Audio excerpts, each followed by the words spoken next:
A while back I was working in my office, which is adjacent to the main workshop here, and I heard a loud bang.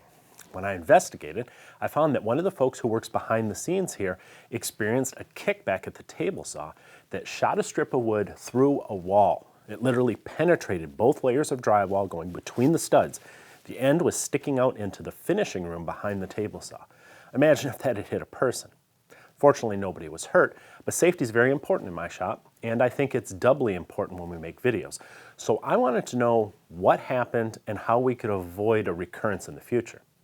Well, fortunately, we caught it on film, and this gave me a chance to examine what actually turned out to be a rare form of kickback that, without video, probably would have left us stumped. It happened while making a bevel cut, and it appeared that all the rules were being followed. There was no blade guard on the saw, but the position of the fence made it impossible to make this cut with the blade guard in place.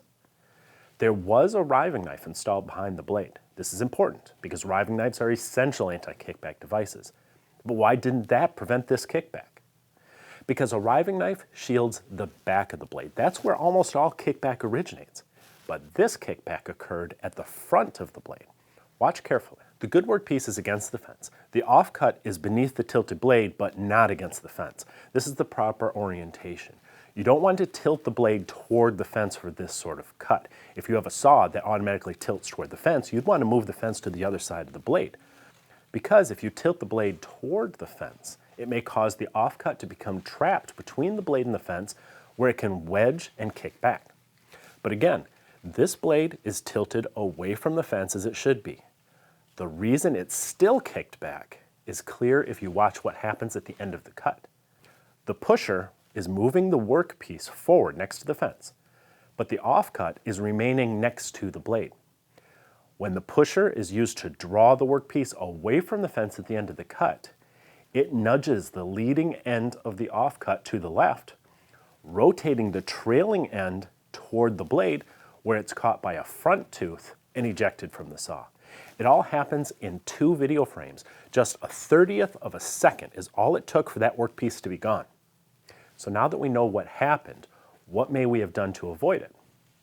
For one thing, if the workpiece was pushed further past the blade at the end of the cut, it might have been clear of that offcut, and contact may not have been made. On the other hand, perhaps some sort of wide push block could have been used to push both the workpiece and the offcut past the blade, where neither would be in danger. A third option may have been to raise the saw blade higher, so the path of the teeth would be traveling more down towards the top of the saw and less backwards toward the person standing behind it. Of course, a high exposed blade can be dangerous, but what if there was a way to make this cut with the blade guard in place? Perhaps an auxiliary fence with a low profile may have been used to leave room for that blade guard to stay in place, and its anti-kickback pulse to be used. I'm really glad we caught this on tape. Kickback while cutting bevels at the table saw seems to be one of those mysteries people just accept. I've heard some folks say, sometimes it happens, sometimes it doesn't, you just have to stay out of the way just in case. That never really sat well with me. I refuse to accept that flying projectiles that can penetrate walls are just a fact of woodworking. I prefer to take the time to examine what happened and what can be done to prevent it. So what did I learn here? That for virtually all cuts, a riving knife or a splitter is sufficient to prevent most kickback. But if you're ripping narrow, beveled strips, you may want to take extra precautions. See you next time. Ridge Carbide is the best kept secret in woodworking. I kid you not, their saw blades are second to none, both in quality and performance, and they're less expensive than the other ultra premium brands.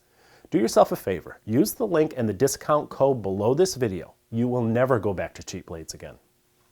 Wait, don't go yet. If you're new here, please subscribe and remember to ring the bell. I would really appreciate that. Give us a thumbs up, or better yet, leave us a comment. I always read them. And be sure to check out the latest issue of Stumpy Nubs Woodworking Journal. It's always packed with tips, tricks, and tutorials designed to make you a better woodworker.